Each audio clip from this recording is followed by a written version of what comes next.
Numbers alone will expose us.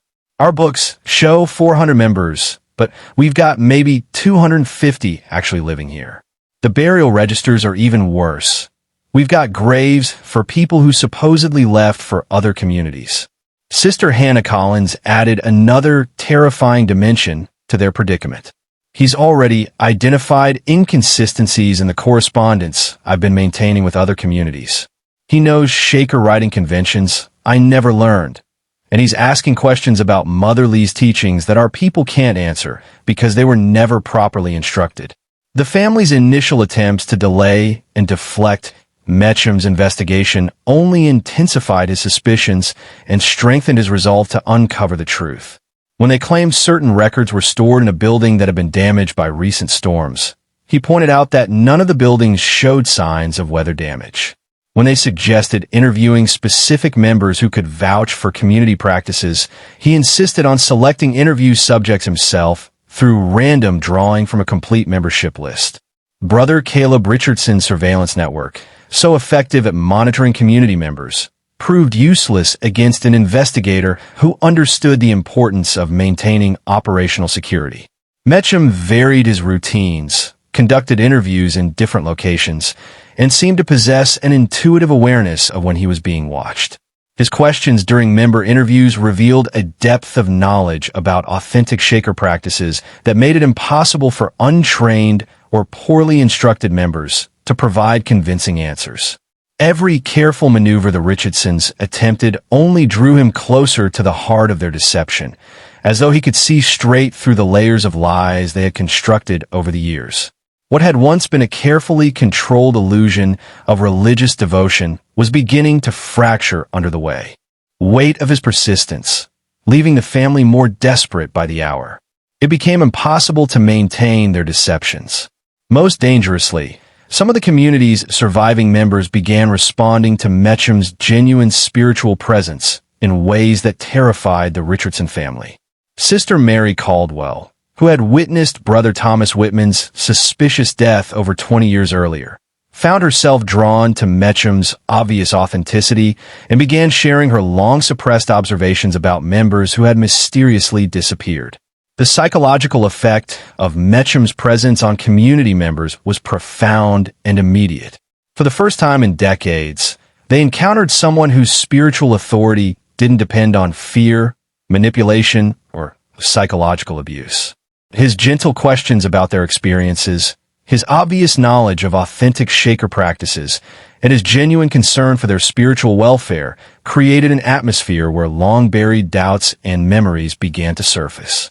Brother Jeremiah Richardson, whose furniture workshops provided crucial income for the family's operations, found his workers becoming increasingly unproductive as they spent time talking with Metcham about traditional Shaker craftsmanship techniques they had never been taught.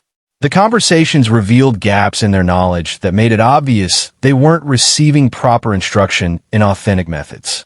Sister Rebecca Richardson's carefully controlled dormitory system began breaking down as female members started asking questions about Shaker practices they had never heard of before Metcham's arrival.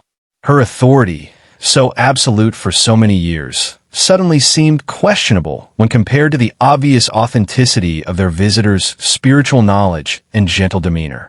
The investigation took a decisive turn when Metcham requested access to the community cemetery for a private memorial service honoring departed members.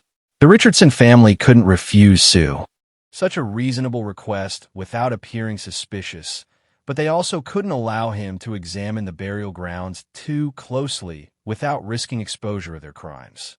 Brother Caleb volunteered to escort Metcham to the cemetery, hoping to control what he observed and limit his time among the graves. But Metcham's trained eye immediately noticed inconsistencies that had escaped casual observers for decades. The burial patterns didn't match the death dates in official records, and the condition of grave markers suggested many more interments than the documented deaths could account for. Brother Caleb, Metcham said quietly as they stood among the headstones, "I noticed some irregularities in your burial records. This grave marker indicates Brother William died in 1829, but your correspondence files show letters from him dated 1830. How do you explain this discrepancy? Caleb's response revealed the desperation that was beginning to infect the entire family. Elder Metcham, perhaps there was an error in our record-keeping.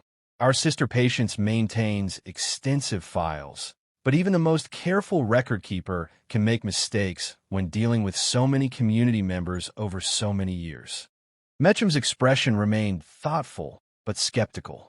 I understand that record-keeping can be challenging, but Shaker communities traditionally maintain extremely accurate documentation of deaths and departures. The inconsistencies I'm observing suggest systematic problems rather than occasional errors.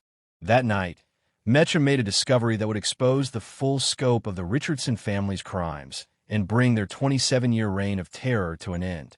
On the night of March 15th, 1834, unable to sleep due to his growing suspicions, he decided to examine the cemetery by moonlight. What he found was a graveyard that told two completely different stories. The official cemetery maintained for visitors contained about 40 graves with proper headstones dating from 1807 to 1834, but Metcham noticed the ground itself revealed a far more sinister reality. Subtle depressions and soil variations suggested many more burials than the headstones indicated. Vegetation patterns confirmed repeated disturbances. More chilling still, he realized that many supposed death dates matched his list of members who had allegedly departed for new missions. The pattern exposed systematic elimination coinciding with threats to the family's power. His inspection was interrupted by Sister Mary Caldwell, who approached with desperate courage. "Elder Metcham," she whispered, "God has sent you to reveal the truth. What you're seeing here is only a small part of what the Richardson family has done. I've seen them bury people in the middle of the night. They've been systematically murdering anyone who questions their authority." Her broken whispers painted a horrifying picture of decades of silenced resistance and hidden graves, confirming Metcham's worst fears. They had created what amounted to a death camp disguised as a religious community where members who questioned finances, expressed homesickness, showed leadership potential, or simply knew too much about the family's activities were methodically eliminated. Sister Hannah Collins kept poisons in the kitchen stores, Mary revealed, her words tumbling out with the urgency of someone finally able to speak truth after years of enforced silence. I've seen her preparing special meals for people who were asking too many questions. Brother Thomas Whitman wasn't the first. He was just the first time I was brave enough to really look at what was happening. The scope of the family's criminal network became clear as Mary continued her desperate confession. Brother Caleb Richardson knew which members planned to leave before they even told anyone. He read their private letters and listened at dormitory doors. He had a list of people he called problems, and they disappeared within days of being identified. And Brother Jeremiah, she continued, glancing nervously toward the main buildings to ensure they weren't being observed, was the one who disposed of the bodies. He had burial sites all across Kentucky, places where he buried people during his furniture delivery trips. Mary had seen him loading covered wagons at night, and she had seen him return with empty wagons and dirt under his fingernails. The most horrifying revelation was the scope of the family's operations beyond simple murder. Mary described a human trafficking network that sold the community's younger, healthier members to plantation owners and industrial operations as indentured servants. "They don't kill everyone," she explained. "The young ones, the strong ones, they sell them. Brother Isaiah's seed business is just a cover. He's actually delivering people to buyers throughout the South." Elder Metcham realized then that Pleasant Hill wasn't a corrupted Shaker community at all. It was a criminal enterprise that had never been legitimately Shaker. Mary's knowledge of the community's early history revealed that the Richardson family had likely murdered the original Shaker leaders who established the settlement, then assumed their identities to inherit a ready-made community of trusting, obedient followers. "The real Elder Samuel died in 1808, Mary whispered, just 1 year after the community was founded. "I was just a girl then, but I remember him being different, gentler, more concerned with our spiritual welfare than with profits and control. The man who calls himself Samuel Richardson now is someone else entirely." The implications of Mary's revelations hit Metcham with devastating force. Not only had the Richardson family been committing mass murder for over 25 years, but they had done so while systematically destroying the authentic Shaker community that had originally been established at Pleasant Hill. They had perverted genuine spiritual seeking into a tool for exploitation and murder, using people's deepest religious longings as weapons against them. As dawn approached, Mecham faced a terrible choice that would determine the fate of nearly 250 community members who remained alive. If he confronted the Richardson family directly with his knowledge, he would almost certainly become their next victim, and his death would eliminate the only outside witness to their crimes. But if he left Pleasant Hill to seek outside help, the family might eliminate all the remaining witnesses before authorities could intervene. The weight of nearly 300 lives lost and the 250 souls still trapped in this nightmare pressed upon him as he knelt among the silent graves. Mary Caldwell waited beside him, her fate now linked to his decisions. Around them, the cemetery held its secrets in the pre-dawn darkness, bearing witness to decades of systematic murder disguised as religious devotion.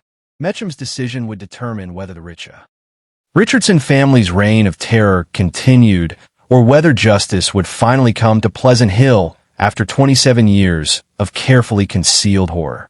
His choice to flee Pleasant Hill in the pre-dawn hours of March 16, 1834, carrying Mary Caldwell with him as a witness, set in motion the events that would finally bring justice. The federal authorities' involvement proved crucial, as it later emerged that Sheriff Morrison had been receiving regular payments from the Richardson family for his willful blindness to their activities. The federal marshal, Captain James Crawford, brought a detachment of 12 men and legal authority that superseded local jurisdiction, ensuring that the Richardson family could not use their network of corrupted officials to escape justice. What the authorities discovered upon their return to Pleasant Hill was a scene that still haunts Kentucky law enforcement records to this day.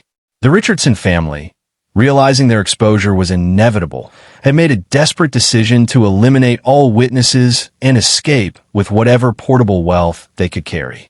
Of the 250 community members who had been alive when Mecham arrived 3 weeks earlier, only 37 were found still living when the raid commenced. The surviving members, discovered locked in basement storage rooms beneath the community's main buildings, told stories that revealed the true scope of the Richardson family's crimes over nearly 3 decades. They had been confined without food or water for 2 days while the family debated whether to kill them all or select the most valuable for sale to distant buyers before fleeing Kentucky permanently. These survivors, chosen for their youth and physical capabilities rather than any mercy from their captors, represented the strongest evidence of the family's human trafficking operations. Several had been marked for sale to plantation owners in Mississippi and Alabama, with transportation arrangements already completed and payments received. Their testimony revealed a systematic operation that had sold hundreds of community members into slavery while maintaining the facade of voluntary departures for missionary work. The physical evidence discovered during the raid supported every horrific detail of the survivors' testimonies. Hidden burial sites were found throughout the community's extensive property, containing remains that showed signs of poisoning, strangulation, and blunt force trauma. The burial sites were methodically organized, with detailed maps found in Brother Jeremiah Richardson's workshop indicating the location of every hidden grave. Searchers discovered over 150 unmarked graves scattered across the community's thousands of acres, many containing multiple bodies that had been disposed of during the same time periods. The condition of the remains, combined with artifacts found in the graves, confirmed that the Richardson family had been systematically murdering community members since at least 1812, with the killing accelerating dramatically in recent years as their confidence in their methods grew. In the Richardson family's private quarters, investigators found detailed ledgers documenting their human trafficking operations with the precision of any legitimate business enterprise. The records included the names of buyers, the prices paid for individual community members, and detailed descriptions of the merchandise being sold. The trafficking operation had generated over $40,000 in profits over the past decade, far exceeding the income from their legitimate business activities. Perhaps most chilling was the discovery of Martha Richardson's personal journal, which revealed the psychological techniques the family had developed to maintain control over their victims. The journal, written over 15 years, documented systematic experiments in human manipulation that would have impressed modern psychologists with their sophistication and ruthlessness.